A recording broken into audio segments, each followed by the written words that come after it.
How would you like to trade in your old car for up to 11,000? That's right, you heard me right, $11,000. Now, the platform has learned that the government is looking into a cash for clunkers scheme. Well, that's the word we've come up for, cash for clunkers scheme.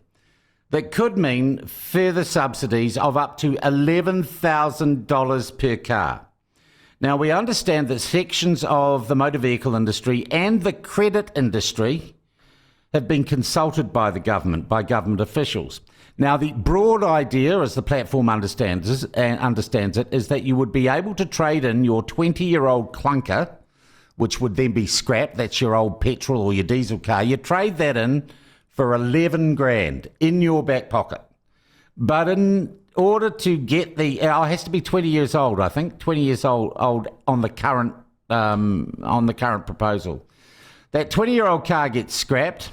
In return, you get 11 grand to buy a new electric vehicle, an EV. Now, the subsidy on the car and the level of the subsidy, we understand, will depend on your income. If you're low income, you'll get the subsidy. If you're high income, you won't. I don't know if they're going to graduate. But you could get up, as we understand, you could get up to $11,000. So that's going to drop the price of a new EV from around $50,000 to $55,000 to, well, an affordable, $40,000 to $45,000. All this is on top of the existing fee-bait scheme. So you get a loan, presumably from the credit industry, and I guess the presumption is you pay off the loan for the rest of the price of the EV from the savings you make on petrol. And given the price of petrol, that could be significant right now. Joining me to discuss this plan, this proposal, which we may see in the budget, is economist Richard Meade of the consultancy Cognitus. I think I've got that right. He's also a senior research fellow at AUT, the Auckland University of Technology, and he's one of the country's leading experts on EV policy. Richard, welcome to the program. Morning, Sean. Good to be here. All right. Have you heard of this scheme? I'd heard mention of it when the emissions reduction plan came out, and I know of the scheme from overseas, but I hadn't caught wind of the details that you were just sharing before. All right. Well, let's look at first blush then. Just broad view, do you think it's a good idea? I think transitioning lower-income households to cleaner transport technologies is essential, obviously, and there are going to be some hurdles. Whether this is a good way to get there or not is highly debatable, I think, based on the experience overseas and just because of the way the program has been structured. Effectively, EVs are quite expensive, and even with an 11,000 sort of rebate, they're still quite expensive, and the range of models that are available isn't that great just yet. And so the question has to be begged whether it's either affordable or even suitable for low-income households to swap out a clunker for these sorts of cars. It also seems to me that we're subsidising the people who make EVs. We're making their products cheaper with our tax dollar, right?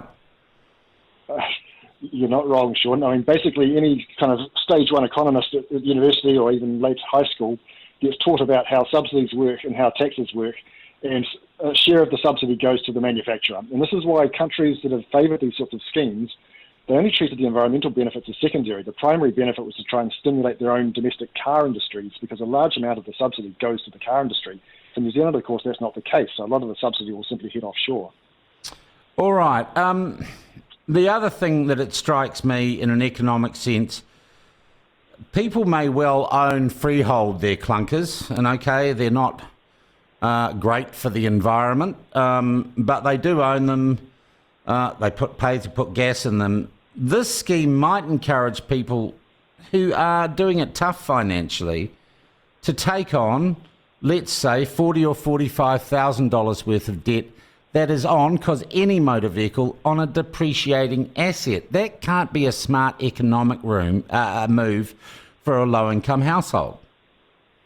It does beg the question whether they should qualify for the credit they'd need to buy the car, because your point is well made. How are they going to service the debt? Could they pay it out of the subsidy? I guess that's so, but then you're subsidising the vehicle loans market. There's another way around this, Sean. You go and buy yourself a 20-year-old clunker, you go and buy an EV, and you have a back-to-back deal with a wealthier household to buy it off you the day after, and you pocket the 11. So you're saying this could be gamed? This could be completely gamed?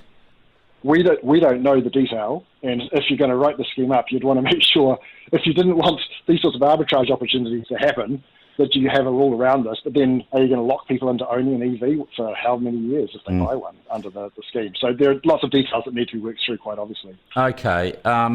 What's your first blush impression then? Good idea, or the devil's going to be in the detail on this one?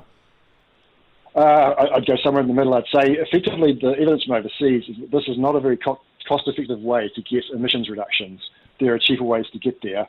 And if you wanted to get lower-income households into lower-emitting vehicles, hybrids are a lower-hanging fruit right now, not nearly as expensive, and get a very material sort of reduction in emissions. And the other beauty of hybrids is they don't have all the embedded emissions in batteries, because one of the dirty secrets of electric cars, not that it's very secret at all, is that there's a lot of emissions that goes into the battery, and that kind of makes them a little bit ungreen to start off with. Yeah.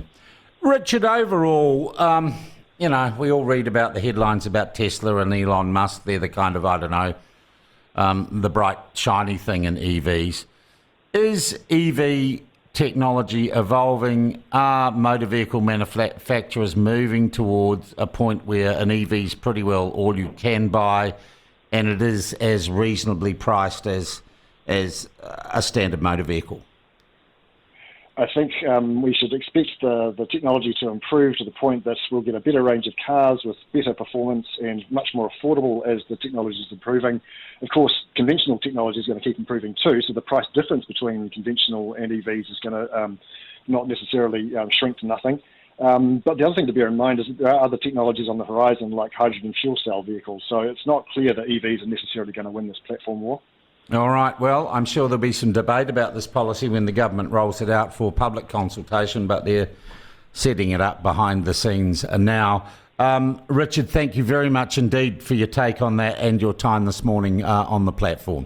That is Richard Meade of the consultancy Cognitus and Senior Research Fellow at the Auckland University of Technology, leading expert on the EV policy. And just in case you missed it, here is what we understand this policy might look like. You got a 20-year-old dunger that's burning the diesel or the petrol.